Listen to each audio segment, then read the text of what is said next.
Una salva de aplausos acoge la presencia de su excelencia el jefe del Estado y su esposa en el Estadio Santiago Bernabéu cuando llegan a la tribuna de honor para presidir la quinta demostración sindical de teatro, música y danza. Va a comenzar la quinta demostración sindical dedicada este año a teatro, música y danza.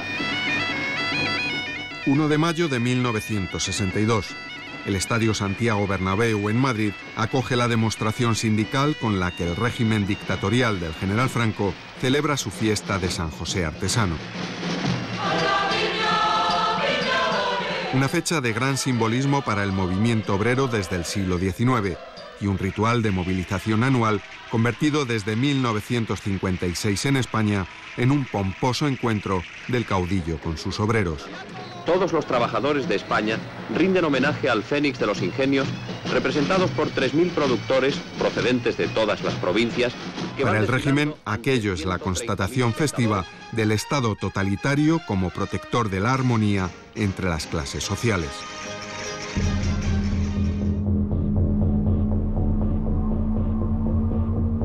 Pero no es precisamente armonía lo que prevalece en los acontecimientos que desde hace casi un mes se desarrollan a 500 kilómetros de allí.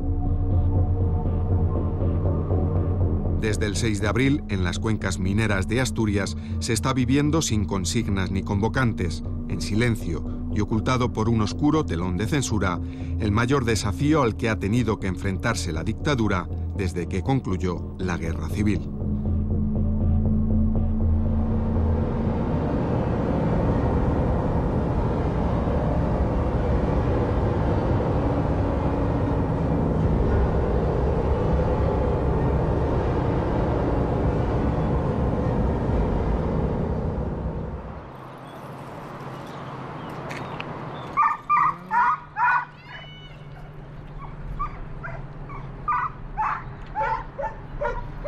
A 2 kilómetros de Ablaña, pueblo perteneciente al concejo asturiano de Mieres, muy ligado a la minería del carbón y a la siderurgia, está el pozo minero San Nicolás, comúnmente conocido como Nicolasa.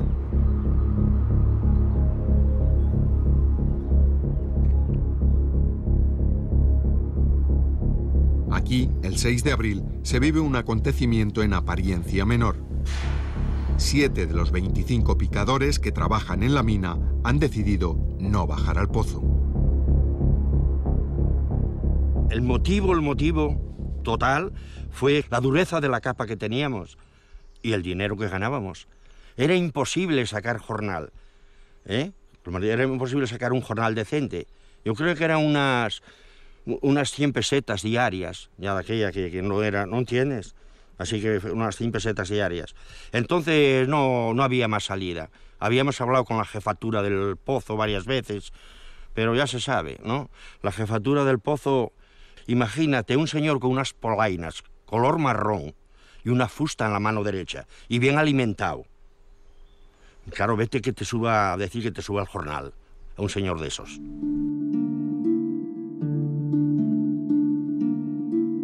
Eladio Gaimonde es uno de los 7 picadores descontentos de Nicolasa. Hijo de minero, tiene entonces tan solo 21 años. Con él se encuentran Francisco Fernández, apodado El Toru, un falangista que había estado en la División Azul. Eugenio Muñiz, que empezó como vagonero en 1956 y siempre dio muestras de su carácter reivindicativo. Aníbal Álvarez, que entró a trabajar en Nicolasa en 1951 como ramplero, el escalón más bajo de la jerarquía minera. José del Caz, que tiene entonces 25 años. El extremeño Abelardo Panadero, de 26. Y un rebelde Jovino Ardura, que tiene entonces 22 años y hoy, entrañable, tras toda una vida de lucha, se encuentra retirado y enfermo en el collado de Urbiés, una aldea del concejo de Mieres. Los 7 trabajan en una capa de carbón de gran dureza y, como todos los mineros asturianos, cobran a destajo. Por ello exigen a su empresa, Fábrica de Mieres, un aumento del salario. Motivos estrictamente laborales que reciben una dura respuesta por parte de la empresa. El día 6 fue cuando llegamos con las cartas aquí al pozo de despido, cuando iba a entrar el relevo. Y al llegar ahí, cuando entraba el relevo, las enseñamos los 7 de la capa novena.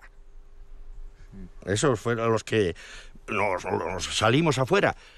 O sea, salimos a hacer prácticamente el paro ya a la huelga.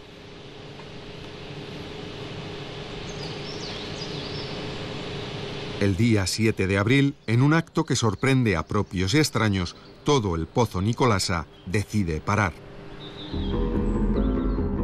De los 170 mineros del turno de mañana, más de 40 ni siquiera se han presentado y un centenar más devuelve su lámpara y no entra en la mina.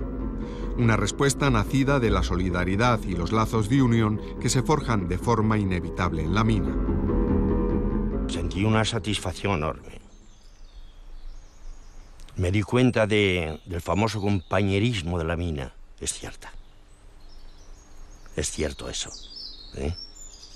Es el corazón de los mineros. A partir de un incidente absolutamente anecdótico, un incidente menor, una sanción, como había habido centenares, si no miles de sanciones similares, hay una respuesta de solidaridad del entorno más inmediato de esos trabajadores y eso genera una cascada, un efecto dominó en el que para el Pozo Nicolasa, en solidaridad con Nicolasa para Polio, en solidaridad con Polio Baltasara, paran todos los pozos de fábrica de Mieres, eso salta a otras empresas.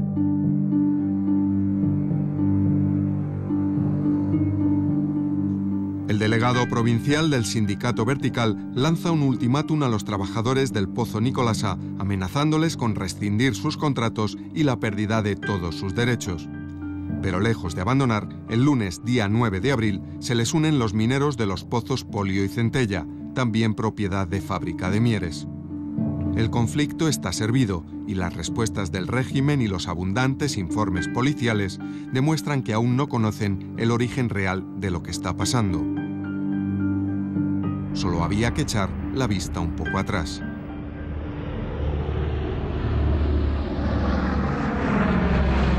El 1 de octubre de 1961, los fervientes afectos al régimen de Franco habían celebrado el 25 aniversario de su exaltación a la jefatura del Estado. El paso de nuestras fuerzas ratifica la realidad de las palabras de Franco. En la dureza de estos años de lucha y de dificultades se han forjado sólidamente la unidad entre los ejércitos de la nación y el pueblo generoso que los nutre y mantiene. En esta lealtad y unidad descansa la estabilidad de nuestra patria. Un Estado construido sobre los cimientos de una brutal represión a cualquier expresión de resistencia u oposición. Las torturas y los juicios militares fundamentan el éxito político de la dictadura, que sin embargo no tiene su correspondencia en el terreno económico. El plan de estabilización del ministro Navarro Rubio, puesto en marcha a finales de 1959, consigue buenas cifras macroeconómicas, pero todo es a costa de un considerable descenso del nivel de vida de los trabajadores, un aumento del desempleo y un incremento notable de la emigración. No había seguridad en el trabajo. Los salarios eran salarios de miseria.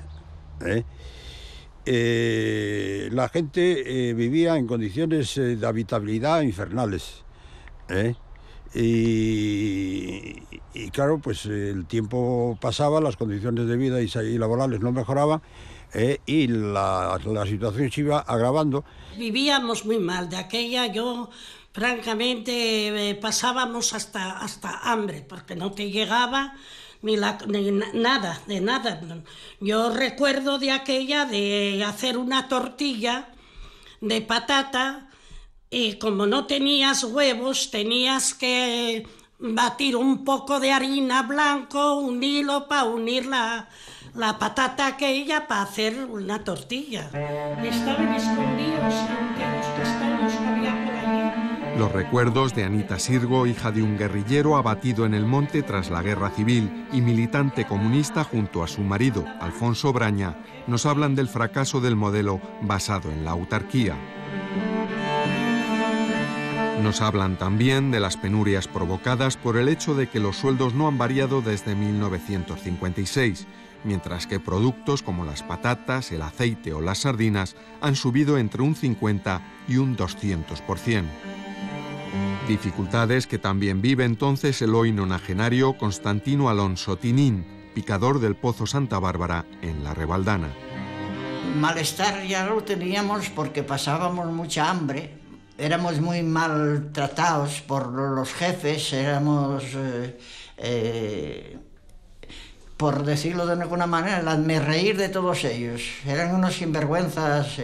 Y claro, y agacharle la cabeza y sí, perdonen ustedes, y todo el día para detrás y os pedíais perdón, en vez de cagarse en la madre que los parió a todos, porque merecían ese...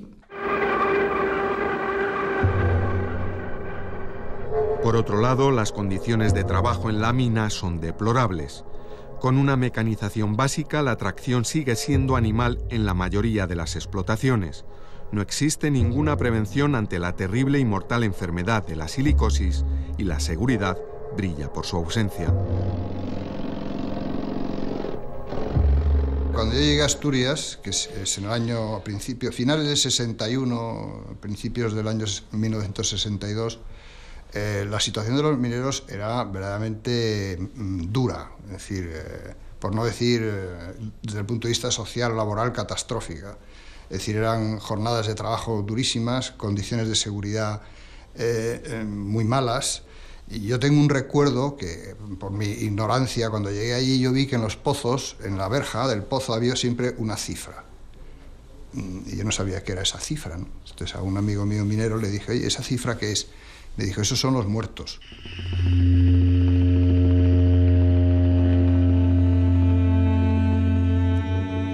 El viernes 13 de abril, una semana después de iniciarse en las instalaciones de Fábrica de Mieres, el conflicto asoma a otras empresas. El sentido de grupo anima a los mineros de Ulleras de Turón y Mina Tres Amigos a dejar el trabajo. No quieren que su carbón sirva para romper las huelgas de los otros pozos. Una tras otra, todas las minas de Mieres en la cuenca del Caudal van parando y el conflicto salta al Valle de Turón. Todo ocurre sin apenas consignas. El rito, ejercido en silencio, siempre es el mismo. Lo primero que se hacía cuando queríamos aparar un pozo era llegar al centro de trabajo, casa SEO que llamamos nosotros, casa donde nos cambiábamos la ropa, y teníamos unos cadenes o unos taquillis para abrir o tal, y lo primero que hacíamos era ya no bajar la cadena, no bajar la ropa, para no nos cambiar, o no abrir la taquilla. Entonces, si llegabas y te arrimabas allí, poner manos así y quieto parado. Entonces, como todo el mundo sabía ya quién era más o menos los que navegábamos con estos sistemas. El papel de las mujeres, por otro lado, es fundamental para el sostenimiento anímico de la huelga. Algunas pagarán más adelante un precio muy alto en forma de torturas y prisión. Es el caso de Constantina Pérez, hoy ya fallecida, y de su amiga, Anita Sirgo, que un año después quedará prácticamente sorda al perder un tímpano durante las palizas que le propinarán en comisaría. Ambas serán rapadas en un vano intento por humillar su persona y su lucha. Nos reunimos rápidamente porque veíamos que se iba a romper la huelga. Entonces, en esa reunión hablemos, porque no podíamos reunirnos más de 7, por la seguridad, por si te picaban, porque no más que te picaban, escacheaban de la casa y en fin, todo. Entonces, ahí acordamos que no podíamos estar quietos y que teníamos que ir a hablar con todas esas mujeres que tenían los hombres en huelga y que estaban en las mismas condiciones que nosotros. Las mujeres se organizan, acuden a las entradas de los pozos y siembran de maíz los caminos que conducen a las bocaminas y a las fábricas, con un mensaje inequívoco. Están llamando gallinas a los que acuden al trabajo. Su efecto es cada día que pasa mayor. La inmensa mayoría de los mineros siente una insoportable vergüenza ante el hecho de que un piquete de mujeres les eche en cara su cobardía o su insolidaridad. Ahí a veces hay un elemento incluso de la honrilla o de la masculinidad. Probablemente un elemento de lo que en Asturias se llama ser paisanos. Y ser paisanos es ser hombres que se visten por los pies, que son íntegros y que no son cobardes, ¿no? Ser esquirol es una cosa muy deshonrosa y de alguna manera pesa sobre los que ven cómo se va generalizando la huelga y ellos no están en huelga, pesa eso. Y la gente cuando llega y ve esto sembrado de maíz, el mensaje es muy escueto: sois unos gallinas, no os atrevéis, ¿no?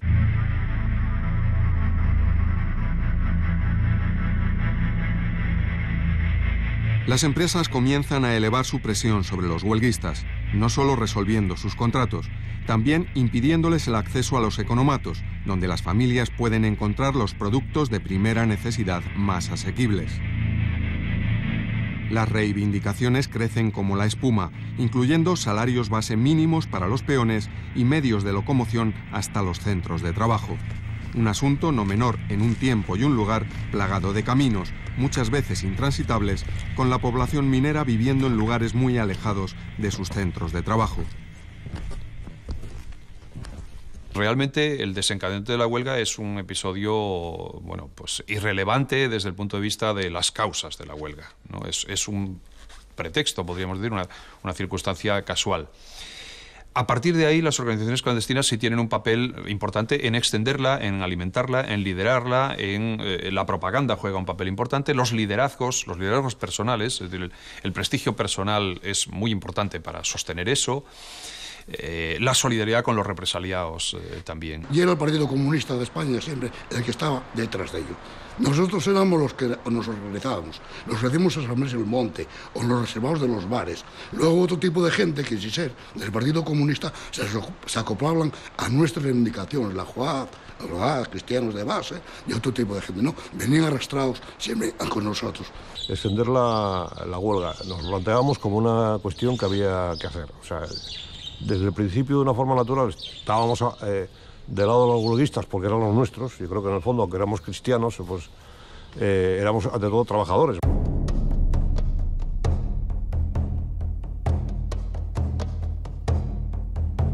No han transcurrido aún 2 semanas y el día 18 de abril la policía cuenta ya a más de 12.500 trabajadores involucrados en las huelgas. Parte de la actividad metalúrgica de Fábrica de Mieres está ya afectada. Y lo peor para el gobierno, el conflicto comienza a asomar en la cuenca del Nalón. La noche anterior, las calles de Langreo han aparecido sembradas de octavillas firmadas por el Frente de Liberación Popular. Lo que comenzó siendo un conflicto laboral es ya un problema político para la dictadura del general Franco.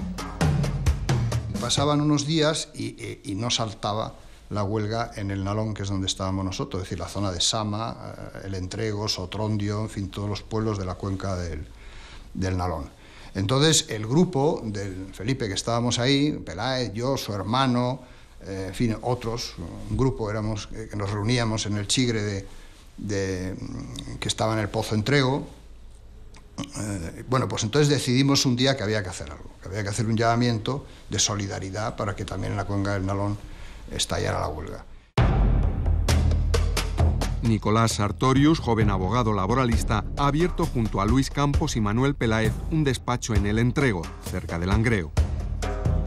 Comprometidos en la extensión de la huelga, los tres integran el Frente de Liberación Popular, familiarmente llamado Felipe, una organización compuesta básicamente por estudiantes e intelectuales que se ha propuesto como estrategia introducirse entre los obreros.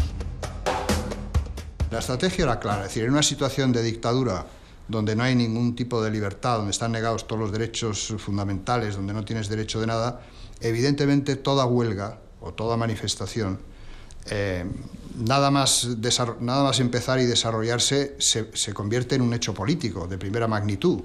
Claro, porque es un reto a la dictadura, es la negación de la dictadura. Juventud Obrera Cristiana y Hermandad Obrera de Acción Católica, organizaciones de la Iglesia interesadas en asuntos sociales e inspiradas por Juan XXIII, cuentan ya con cierta presencia entre los mineros en huelga.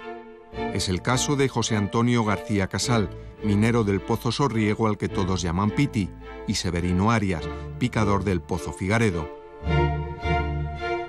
Con ellos se encuentra un entonces jovencísimo Francisco Prado Alberdi, estudiante en la Escuela de Aprendices. Los tres forman parte del núcleo de la JOC en la región y participan activamente en la confección y distribución de octavillas caseras. Quieren ser la alternativa cristiana al marxismo entre los trabajadores, pero esto no les impide colaborar con otras organizaciones obreras en la extensión de la huelga. Yo en aquel entonces no militaba en ningún partido político. Yo pertenecía a una organización vinculada a la Iglesia que se llama la Juventud Obrera Cristiana, y donde allí pues nos formaban y donde tomamos conciencia de la realidad social y política del país donde estábamos viviendo, que no nos enterábamos sino. Entre los consejeros de estos jóvenes cristianos se encuentran algunos sacerdotes que no dudan en lanzar homilías basadas en la doctrina social de la Iglesia. Mensajes emitidos desde el altar que incomodan tanto al régimen como a la propia jerarquía eclesial. Algo que queda patente con la confiscación de la hoja conjunta de la JOC y la OAC que Pitti, Severino y Alberdi están a punto de distribuir desde el local que la organización cristiana tiene en la calle Campomanes de Oviedo. Aquello era un local de la Iglesia, con lo cual, según el concordato, la policía no podía entrar sin permiso del arzobispo. Yo estoy en la sala, pero lo oigo, lo escucho, ¿no? Lo escucho y en la conversación. Le dice, mire, pero ustedes no pueden entrar aquí porque esto es un local de la Iglesia, sin permiso del arzobispo no puede entrar, claro. Y entonces el policía pues se descojona, porque en realidad dice, es que nos manda el obispo, ¿no? Era el obispo que había mandado a coger la octavilla. A mí aquello me quedó grabado y fue un elemento clave después en mi vida, que decir, porque claro, yo me dije, bueno, ¿yo qué pinto aquí, no? Leída hoy en día, era una declaración que, claro, muy sencilla. Es decir, bueno, la doctrina social de la Iglesia, la justicia, que no se podía reprimir, que había que atender los derechos de los trabajadores, todo con la doctrina social de la Iglesia en la mano. Pero claro, de aquella resulta que era auténticamente revolucionario, porque era ponerse a favor de los huelguistas y en contra de los patronos y del gobierno. Pero la auténtica obsesión de la temida Brigada de Información Social es el Partido Comunista de España. En 1962, a pesar de haber sido descabezados en varias ocasiones y de la definitiva desarticulación de la guerrilla, los comunistas han rejuvenecido su militancia y son los mejor organizados en el interior. Yo me siento precisamente promotor también de esa nueva juventud que aparece, porque yo en el año 55 ingreso en el Partido Comunista de España. Ya estoy organizado en el año 55 y ahí sale naturalmente una serie de cuadros, diríamos, o de gente nueva que se compromete, que organiza y que lucha precisamente por, diríamos, no solamente por cuestiones sociales, sino políticas también. Vicente Gutiérrez Solís es detenido el 24 de abril acusado de incitar a la huelga.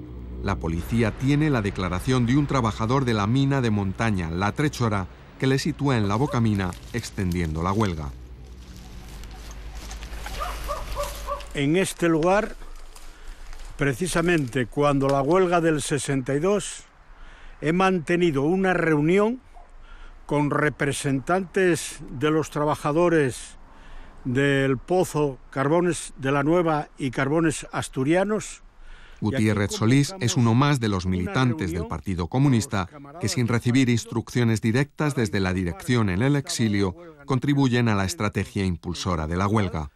Y convenimos aquí, acordamos de extender la huelga a estos dos pozos mineros, que es lo que en aquel momento nos correspondía a los de la zona esta de Samuño. Aquí las decisiones tomábamos nosotros, los que estábamos en el partido, decir, oye, pues hay que tener cuidado, porque tal. Y ya te digo, unos tiraban maíz, otros tal. Yo, como os acabo de decir, yo daba la cara, como otros compañeros, y claro, había que dar la cara, había que darla. Y con otros compañeros, por ejemplo, cuando os digo que se colgaban los trapos de la mina, pues había algunos que decían, ¿qué vamos a trabajar? Si no trabajan en Mieres, ni trabajan en Sama, ni trabajan en ningún sitio. Y claro, entonces Evidentemente, en condiciones de clandestinidad como aquellas, hace falta que el carácter de promotor, de organizador, se conjugue con factores espontáneos que siempre existen en esas situaciones.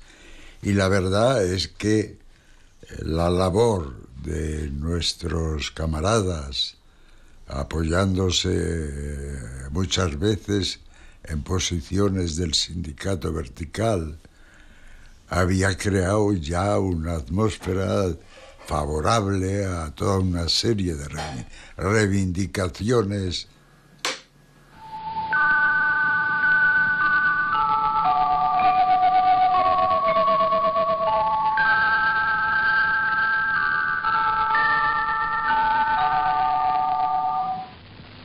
Habla Radio España Independiente, Estación Pirenaica.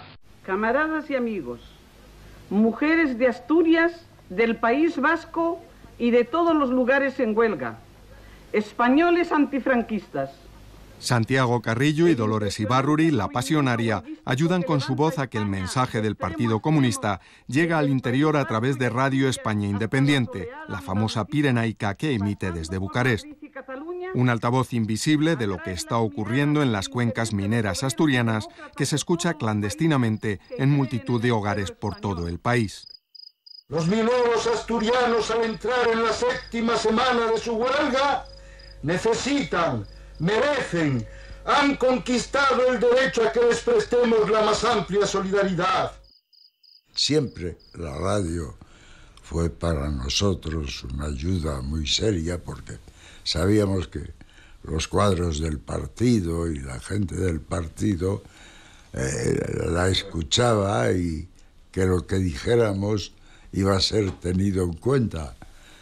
Pero en ese momento la importancia de la radio fue todavía mayor porque conseguimos actualizar las emisiones y que cayeran de lleno en la opinión, en la gente y orientaran, ayudaran.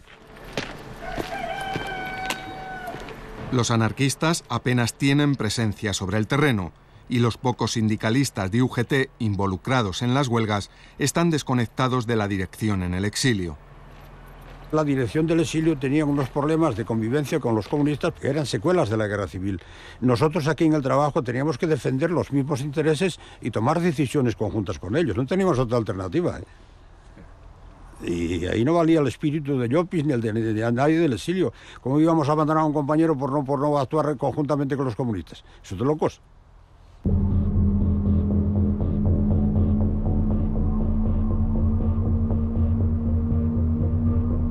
La huelga avanza a lomos de un puñado de militantes y simpatizantes con diversa extracción ideológica, pero sobre todo de un buen número de trabajadores sin filiación política que se aprestan a enfrentarse al terrible sistema represivo franquista.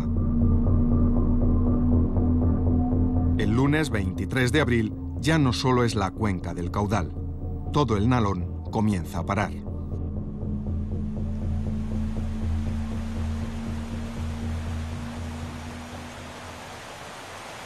A los 2 días el río Nalón bajó con el agua clara, que era el signo en la parte de abajo de la cuenca. Cuando el agua estaba clara es que había huelga, y cuando llegaba negra pues es que salía carbón, lógicamente. Entonces eso nos dio la idea de que había parado todo.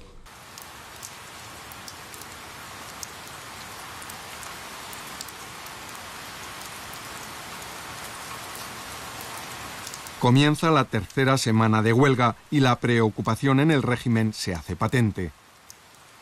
Las reivindicaciones ya no son solo salariales. También exigen la modificación del reglamento de silicosis, el aumento de las pensiones para los jubilados y la modificación de la ley de accidentes. Pero sobre todo hacen acto de presencia reclamaciones con un mayor contenido político. Lo más preocupante para el régimen, la libertad sindical. En aquel sindicalismo había dos líneas, una la representativa que elegían los trabajadores en sus lugares de trabajo y la línea política que la nombraba directamente el gobierno. Noel Zapico, hijo de minero, elegido más tarde como enlace dentro del sindicato vertical, toma parte en las negociaciones para buscar una salida a la huelga desde dentro del sistema. Se empieza ya a ver que hay dirigentes en la sombra que quieren mantener la huelga. En una de esas reuniones a mí se acerca un minero mayor y me dice: mira, muchacho, aquí hay razones sociales, pero aquí hay un problema de fondo. Se trata de cargarse al dictador que ha gobernado 2 años más que Mussolini. Dije, bueno, yo la política, yo ahí no me implico. Total que desde entonces yo, en mi actitud nació un compromiso que he mantenido de por vida hasta hoy y que quiero mantenerlo, que era el compromiso con la clase obrera. La policía incrementa la represión sobre los huelguistas y materialmente ocupa las calles de los centros mineros. Yo tengo una imagen que no se me borrará, saliendo a la calle, pues eso, al día siguiente, a los 2 días, cuando había habido la huelga, cuando había estallado la huelga, de todos los callejones, todas las calles adyacentes del pueblo estaban tomadas por la Policía Armada, por jeeps de la Policía Armada, que patrullaban por las calles y estaban apostados en todos los callejones, ¿no?, con sus dotaciones, etc.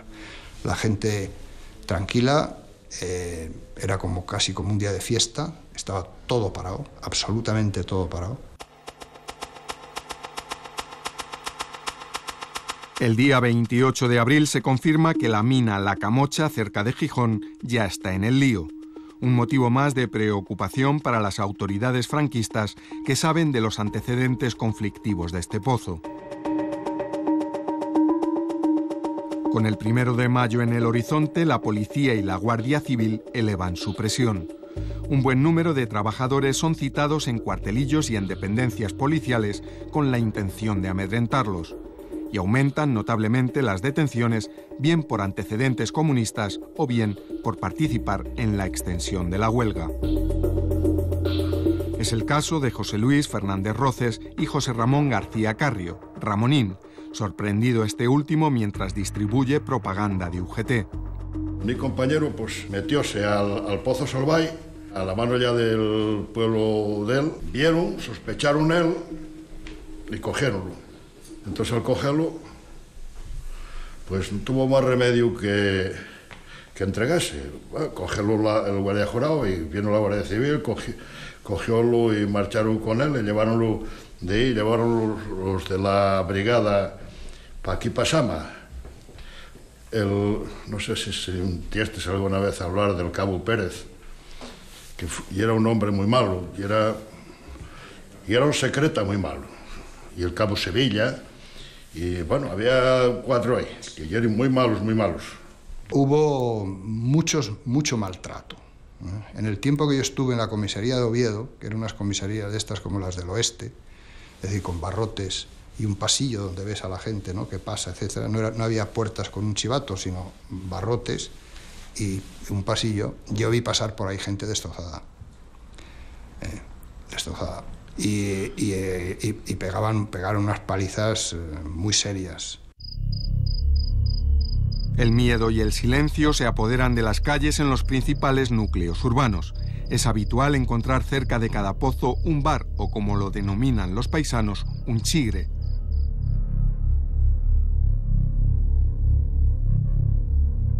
Un lugar para olvidar por un momento las penurias, jugar a las cartas, tomar unos culines de sidra y pasar el rato. Pero también uno de los pocos sitios en los que los mineros pueden hablar de lo que está ocurriendo sin temor a las represalias.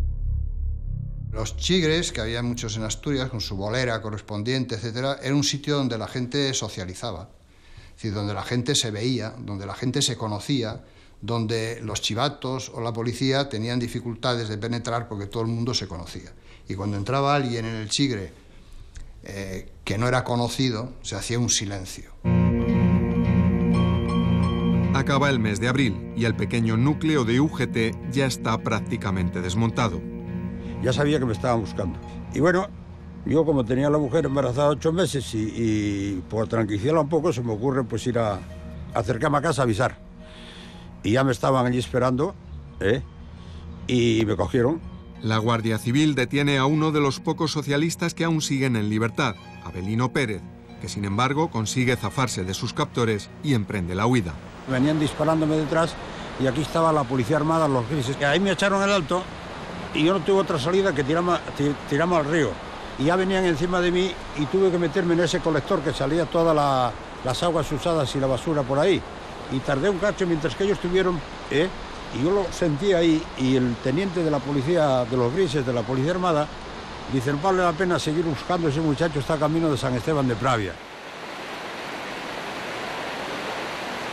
Al borde de la hipotermia, Avelino se deja arrastrar por las embravecidas aguas del Nalón.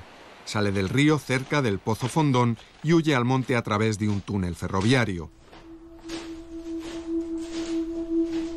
Oculto por la familia de su amiga Belarmina Fernández, cruzará la frontera hacia Francia ayudado por sus compañeros socialistas vascos.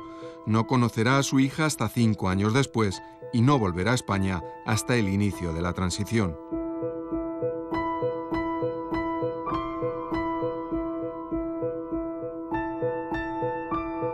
Precisamente en el País Vasco, la solidaridad con los mineros asturianos y el propio descontento van a hacer que la huelga alcance a empresas como la Naval de Sestao. Un joven, Nicolás Redondo, afiliado al Partido Socialista y a UGT desde 1945, es testigo y protagonista. El 30 de abril, la huelga del silencio desborda las fronteras de Asturias. Bueno, había una situación, a último, de una profunda agitación en la cual además, pues no, el sentido reivindicativo iba predominando sobre el miedo, sobre el temor, y esto era, pues no sé, cada vez mucho más acusado. Yo cuando aquello estaba 30 años trabajando en la Naval, era una fábrica que a último también catalizaba las protestas en el País Vasco, se movilizaba rápidamente, y dijimos, bueno, ¿por qué no intentamos a último hacer algo aquí? Y curiosamente, sin una hoja de propaganda y nada, paramos el mismo día que nos lo propusimos, que era el día 30 de abril, en maquinaria. La perfecta iluminación y el excelente sistema de altavoces permite recoger en forma completa la grandiosidad y belleza del espectáculo. El 1 de mayo, el caudillo celebra su particular fiesta del trabajo, transmitiendo una imagen de normalidad. Sin embargo, en la Naval, el día 2, el paro ya es evidente y la noticia recorre toda la ría del Nervión. La huelga se extiende como una mancha de aceite. Bueno, ¿y cómo hacemos realmente que eso se extienda en la fábrica? Entonces efectivamente, se hacía la culebra. La culebra quería decir que íbamos efectivamente por todas las oficinas y todos los talleres arrastrando a la gente a movilizarse dentro de la fábrica, porque estimábamos que era cuando la huelga tenía éxito. Nos costaba, tampoco queríamos violentar excesivamente la situación, recorríamos las oficinas, recorríamos los talleres y la gente se iba sumiendo a la manifestación. Y al último terminamos cerrando, al último también la huelga, se cerró toda la empresa. El conflicto deriva hacia la huelga general en las cuencas mineras y afecta a los suministros de Altos Hornos de Ensidesa. La industria vasca se suma a unos paros que poco a poco se extienden por las minas de León, Puerto Llano, La Carolina y Huelva. Incluso en el cinturón industrial de Madrid y Barcelona, los trabajadores de algunas empresas esgrimen sus propias reivindicaciones. La universidad, además, se suma a las protestas. En Barcelona, el joven Manuel Vázquez Montalbán es detenido por cantar en público Asturias, patria querida.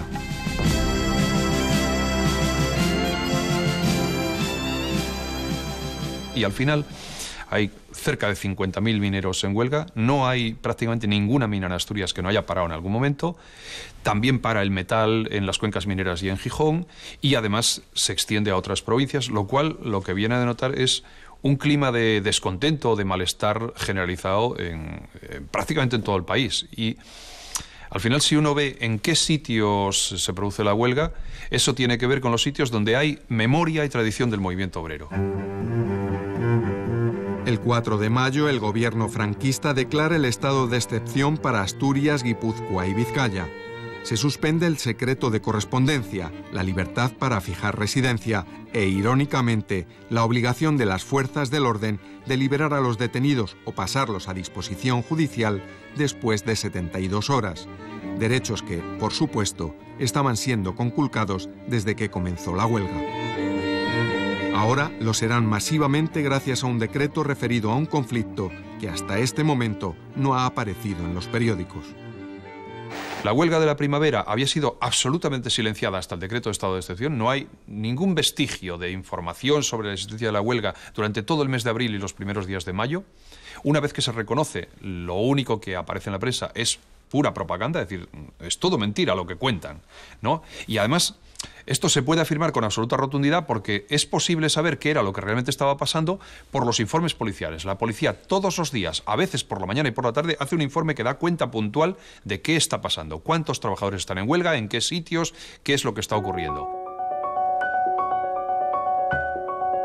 El 6 de mayo, el gobierno se enfrenta a un manifiesto de intelectuales en forma de carta de petición dirigida a Manuel Fraga Iribarne en su calidad de catedrático. En ella se le insta a que demande del gobierno medidas para que los españoles sean informados de todo lo que les atañe y que los conflictos sociales sean resueltos mediante la negociación, excluyendo tajantemente toda violencia. El escrito está promovido, entre otros, por el escritor comunista Armando López Salinas y firmado por un amplio grupo de intelectuales de diferente pelaje político. La lista la encabeza Ramón Menéndez Pidal. Estuvimos Juan Antonio Bardén, el director de cine, y yo mismo fuimos a pedirle la firma a don Ramón Menéndez Pidal, que nos recibió.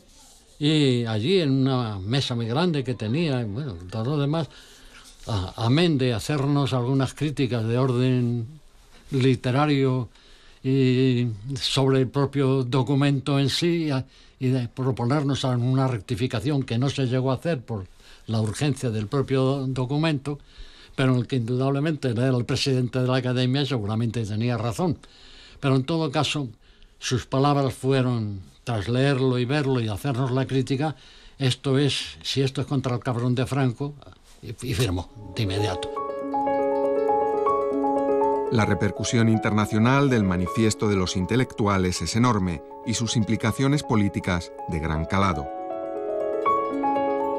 El contexto de la Guerra Fría hace que el tema de España se aparque y digamos que, bueno, pues deja de ser noticia, ¿no? Había sido noticia de primerísima magnitud durante la Guerra Civil, lo vuelve a ser en menor medida en la inmediata posguerra por ser el régimen aliado de las potencias nazifascistas que queda vigente, pero en los años 50, digamos, Franco consigue hacerse un hueco como aliado. Es un aliado un poco vergonzante, pero un aliado admitido en el bloque occidental. Y de repente las huelgas de 62 ponen de relieve que aquí no hay libertad de huelga, no hay libertad de expresión, no hay libertad de prácticamente de nada, y que ese régimen no es homologable. Una característica también muy importante de la huelga de 62 fue la repercusión internacional, es decir, en todo el mundo se habló de ellas. De hecho, yo creo que fue lo que impidió, que cortó los pasos que la dictadura estaba dando de cara a un reconocimiento a la Unión Europea. Eso todo se vio truncado, ¿no? Por eso estaban tan preocupados. El lunes 7 de mayo, primer día laborable tras la declaración del estado de excepción, son muchos los mineros que acuden al trabajo, pero según transcurre el día, su presencia en los pozos disminuye. A lo largo de toda la semana, el número de trabajadores implicados en la huelga va fluctuando.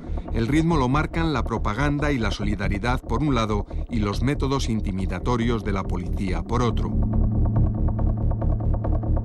Pero sin duda, la mayor amenaza contra los huelguistas y sus familias está en la estrategia de asedio por hambre que siguen las empresas, decretando el cierre de los economatos. Después de estar en un mes ya en huelga, veíamos de que iban a romper la huelga, que iban a entrar a trabajar, y no era de extrañar porque ya había mucha necesidad, porque ya estaban pasando hasta hambre y había familias que tenían 5 hijos y todo eso, y claro, las tiendas sí fueron muy solidarios con nosotros porque nos lo daban fiado, pero claro, ya llegaba el momento que los viajantes os estaban exigiendo ya también la mercancía que estaban comprando. Diversos mecanismos de solidaridad consiguen paliar la situación de algunas familias.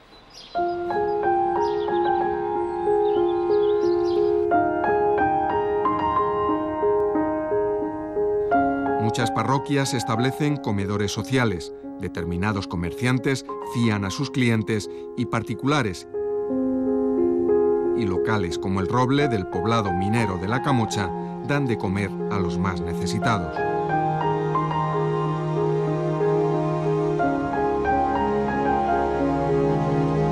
Más inquietante para el régimen, pero mucho menos importante para el devenir de la huelga, es la ayuda económica procedente de las cajas de resistencia financiadas desde el exterior. De su existencia dan constancia emotivas cartas recibidas por la redacción de la Pirenaica. De todas maneras, hay mucha gente a la que no le llega. Quiero decir, repartir este dinero, hacerlo llegar, y hacerlo llegar puerta a puerta a cada casa de forma anónima es muy complicado. Se necesita una red de personas y una estructura organizativa que es prácticamente imposible de tener para organizaciones clandestinas tan precarias, con tan pocos militantes, en condiciones tan represivas, con buena parte de sus militantes detenidos o encarcelados justo en el contexto de la huelga, como para que eso pueda hacerse de forma sistemática y eficaz. Las ayudas y la convicción militante de los más implicados consiguen mantener a flote la huelga y obligan a que el día 15 de mayo el ministro secretario general del movimiento, José Solís, viaje hasta Oviedo y reciba a una comisión de obreros elegidos directamente por los mineros. Solís sabe que el problema hay que vivirlo para encontrar su solución. Hay que dialogar para comprenderse, que es preciso bajar al valle y a la mina para hallar caminos de convivencia. En Oviedo nos encontramos con que había ido otra comisión de Langreo, donde iba José Antonio García Casal, Piti. Bueno, pues pedimos una secretaria para pasar a máquina el escrito, que no nos había dado tiempo, y cuando entramos en la sala, recuerdo que Solís, que era muy cachondo, pues dijo: «¡Qué cabrones sois! Tenéis esperando al ministro 1 hora y tal». Bueno, pues le dimos el documento y comentamos, hicimos un comentario, luego pasaron los de Langreo y a esperar. El régimen vivió las contradicciones de que en aquella época había ya que haber acometido la reconversión industrial de la minería y de la siderurgia incluso. Pero eso en una dictadura no se puede hacer, porque las reconversiones se hacen con diálogo y con libertad sindical y con libertad democrática. Y no existía eso. Por lo tanto, cualquier tipo de huelga, que repito, era delito de sedición, se convertía automáticamente en un problema político, porque no había patronal para discutir, se discutía directamente con el gobierno. El 24 de mayo el gobierno publica en el Boletín Oficial del Estado el decreto que eleva el precio de la hulla como requisito previo a una posible solución al conflicto. Ante las embestidas que desde fuera se lanzan periódicamente con nuestra patria, dirigidas por las fuerzas ocultas del comunismo, nada puede ser más tranquilo. Sin embargo, siguiendo una estrategia de palo y zanahoria, 3 días después, el domingo 27, Franco lanza un duro y amenazante discurso ante los alféreces provisionales en el Cerro Garavitas de Madrid. Con motivo de las diferencias laborales que en la rama de la minería se produjeron y que desde fuera el comunismo ha pretendido explotar, sembrando impaciencias y desatando ambiciones incompatibles en la mayoría de los casos con el momento económico, debe hacerse llegar a todos los trabajadores que el pretender mejorar sistemáticamente los salarios sin que la productividad aumente y cuando la situación de las empresas no lo resiste, constituye una quimera de imposible realización. ¡Arriba España! ¡Arriba!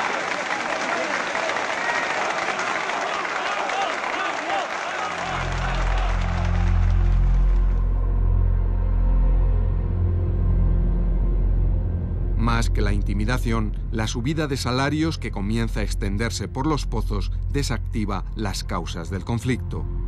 Entre el 4 y el 7 de junio, todos los mineros se van incorporando al trabajo.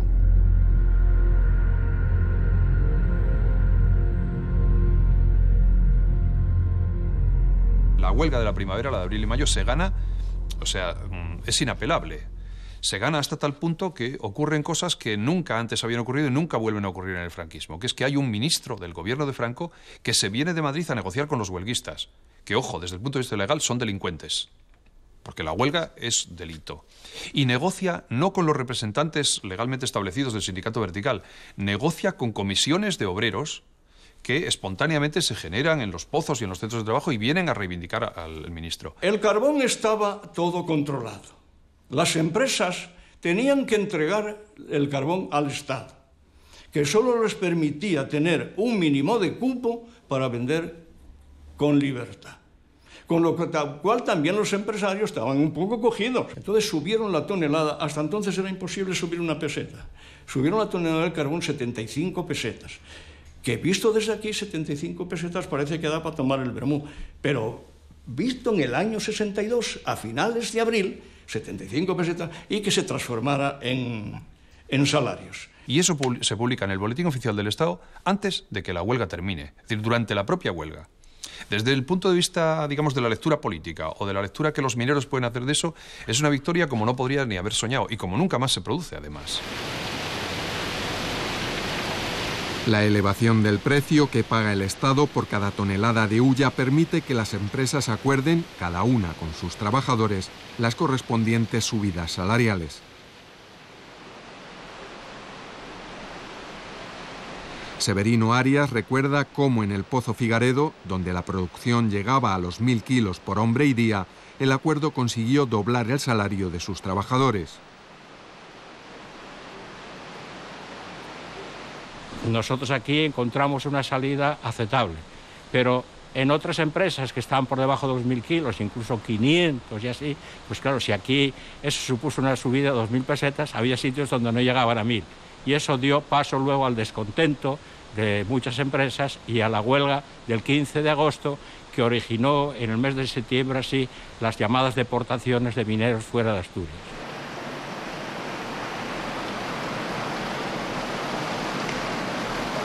Las subidas, además, son aplicadas por igual a obreros en el interior y en el exterior, incluyendo vigilantes y administrativos que, lejos de participar en las huelgas, se han alineado mayoritariamente con las empresas.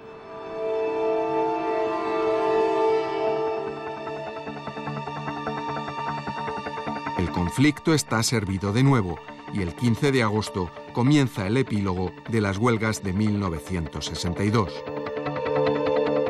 Hay una inyección de confianza que explica por qué a los 2 meses vuelven a la huelga, ¿no? Están crecidos.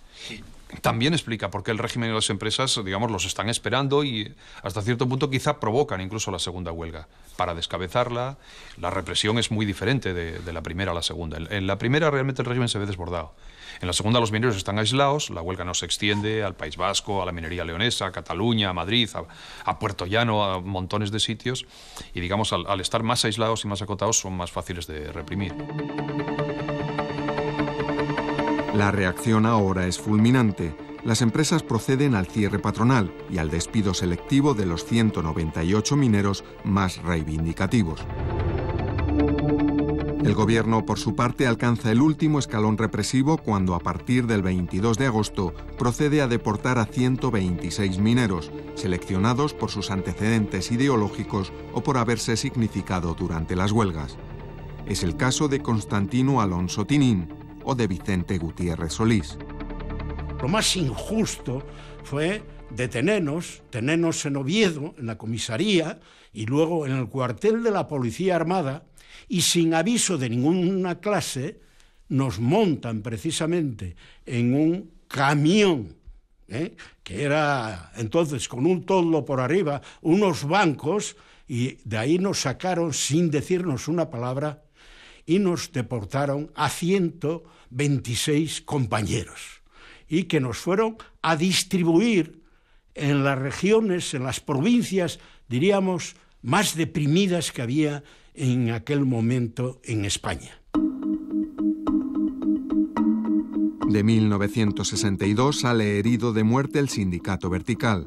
Socavado desde dentro, es sustituido por comisiones de obreros libremente elegidos en una filosofía que dará lugar, años después, a la creación del sindicato Comisiones Obreras. La oposición democrática, por otro lado, pierde el miedo. conservadores antes alineados con el régimen, como Dionisio Ridruejo o José María Gil Robles, se reúnen con la oposición antifranquista en lo que el régimen denomina despectivamente Contubernio de Múnich. El mundo se había acostumbrado a una España que no contaba y le ha quedado una tendencia morbosa a creer y registrar todo lo malo que se diga de España.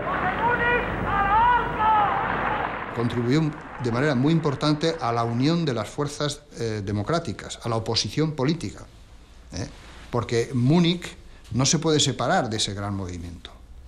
Es decir, que es cuando empiezan a combinarse y a unirse las fuerzas de oposición que después, al cabo de los años, pasaron bastantes años, bueno, pues hacen la unión de las fuerzas políticas democráticas en la Junta Democrática, en la Plataforma, en todo lo que vino después. Pero eso empieza en las huelgas de Asturias del año 62.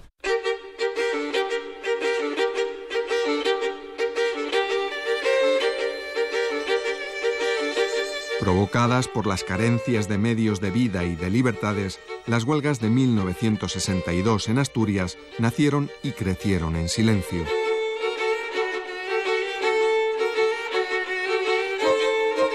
Lo hicieron soportadas por la voluntad y el sentido solidario de un colectivo humano criado en la cultura del sacrificio y la hermandad. Mucho más allá de lo que fue su éxito en forma de subidas salariales, las huelgas del silencio ganaron para el futuro valores y expectativas democráticas. Las huelgas son, desde luego, un punto de partida de un resurgir del movimiento obrero. Probablemente marcan un ecuador de dos mitades del franquismo desde el punto de vista de la contestación social, especialmente del movimiento obrero, pero lo son también en otro terreno. Lo son, por ejemplo, respecto a la atención que los intelectuales prestan al movimiento obrero o respecto al movimiento estudiantil, porque las huelgas obreras dinamizan otras protestas. Empezaron los mineros y los obreros fabriles. Si siguen los campesinos, seremos cientos de miles. Hubo además otras razones por las que muchos hombres y mujeres se dejaron una buena parte de sus vidas en aquellas huelgas. Siguen vuestro camino los compañeros. ¿Mereció la pena todo aquello? Yo digo, sí. O sea, ¿qué ocurre? Al final tú luchabas, le ponías nombres y le añadías un toque idealista, ¿no? a aquello. Podías pensar que luchabas por la sociedad socialista, incluso, o por el fin del capitalismo. No lo logramos, es evidente que no se logró.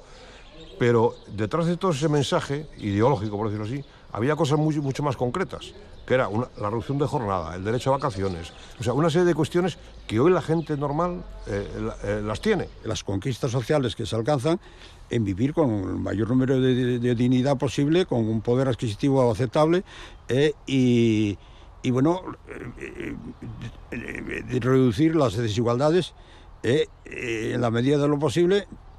Y mitigar la pobreza también en la medida de lo posible. Y por lo menos hoy no hay trabajo, pero el trabajo que tienen ropa, tienen jabón, tienen toalla, tienen calefacción, tienen agua, que antes no lo tenían. Y por todo eso luchamos nosotros. Entonces, ¿cómo no iba a valer? Claro que vale. Si no hubiéramos luchado, no sé en qué situación pudiéramos tener hoy. A través de la lucha se consiguió las libertades democráticas, se consiguió la legalización de los partidos políticos, de la creación de sindicatos. Las personas mayores, como yo, tenemos que pelear, luchar y sufrir un montón de cosas. Estamos viendo que ahora vemos un egoísmo puro. No vemos a la juventud molestarse, no vemos que haya solidaridad entre la gente. Si fuéramos más solidarios y nos ayudáramos unos a otros y viéramos la cantidad de problemas que tenemos alrededor y ayudáramos a algo, otra cosa cantaría. Cambió totalmente, que se quitó el miedo de la gente. Es que Asturias sonaba por toda España. Claro, hay una luz en Asturias que ilumina España entera. Y eso era verdad, ¿no? Por presumir de ser uno de ellos, pero era así. Hay una lumbre en Asturias que calienta España entera, y es que allí se ha levantado toda la cuenca minera, toda la cuenca minera. Ale, asturianos, que están nuestros destinos en vuestras manos. Empezaron los mineros y los obreros fabriles. Si siguen los campesinos, seremos cientos de miles, seremos cientos de miles. Bravos mineros, siguen vuestro camino los compañeros.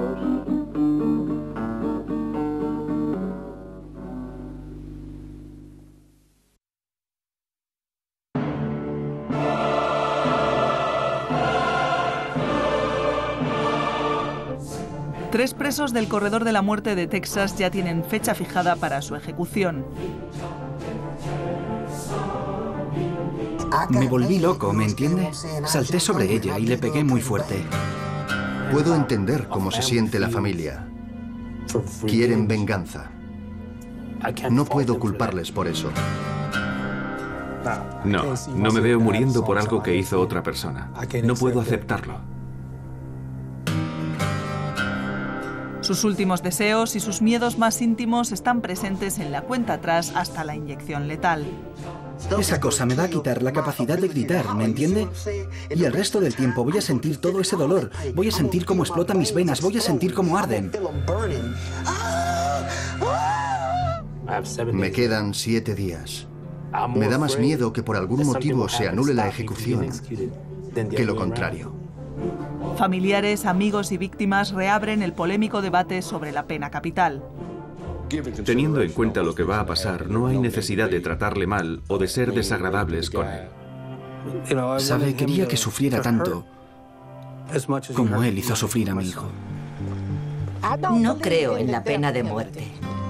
Si yo te mato y me quitan la vida, el que me quita la vida también es un asesino. Por supuesto es un homicidio legal, no perdamos eso de vista, pero así es exactamente como se considera. En el Corredor de la Muerte, la próxima semana en Documentos TV.